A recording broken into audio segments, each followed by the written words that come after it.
Amalan doa Al-Fatih santri Ponpes ambruk di Sidoarjo, selamat di reruntuhan bangunan 3 hari. Saya mikir anak saya, duh gimana ini? Seandainya bisa saya beritahu anak saya, anu, sholat belakang atau gimana, mudah-mudahan anak saya tertidur atau gimana gitu.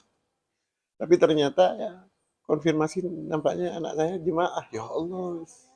Abdul Hanan bersyukur atas keselamatan putranya, Al-Fatih Cakrabuana, salah satu santri yang selamat setelah tertimpa runtuhan bangunan pondok pesantren Al-Hozini, Buduran, Sidoarjo. Selama proses evakuasi, Hanan mengaku hanya bisa berdoa sambil menunggu kabar dari tim SAR.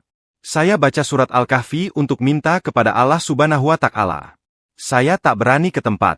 Saya diam saja di sana, sambil berdoa, cerita Hanan saat ditemui Surya, Jumat, 3 Oktober 2025.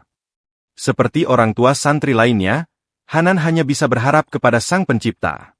Setiap ada evakuasi hidup, alhamdulillah, berarti ada yang hidup. Berarti anak saya semakin besar harapan hidup. Karena ada yang evakuasi hidup, berarti ada yang hidup. Mudah-mudahan Al-Fatih hidup, ungkapnya. Selain membaca Al-Quran, Hanan juga tak lepas membaca sholawat Al-Fatih. Saya baca sholawat terus. Sampai munajat ke Allah, saya namai anak saya dengan Al-Fatih itu. Saya mengamalkan banyak sholawat Al-Fatih, itu pun mudah-mudahan dapat berkahnya ini, tambahnya. Hingga akhirnya seorang petugas SAR yang juga kenal dengannya memberi kabar gembira. Al-Fatih ditemukan selamat. Karena yang evakuasi ini kebetulan murid dari santrinya Bapak, sehingga kenal dengan saya. Tanya ke saya, Yai, nama anak Yai dengan siapa? Al-Fatih Cakrabuana. Langsung nangis dia, langsung peluk saya. Saya yang menyelamatkan barusan Yai, Al-Fatih Cakrabuana benar ada. Sekarang aku masuk lagi. Saya nangis, sujud syukur, ya Allah, kata Hanan, mengungkap percakapannya dengan seorang tim SAR. Abdul Hanan mengaku, selama evakuasi ia mempercayakan sepenuhnya kepada tim SAR. Ia berkeyakinan tim SAR yang lebih tahu cara untuk menyelamatkan para santri yang terjebak di bawah runtuhan beton.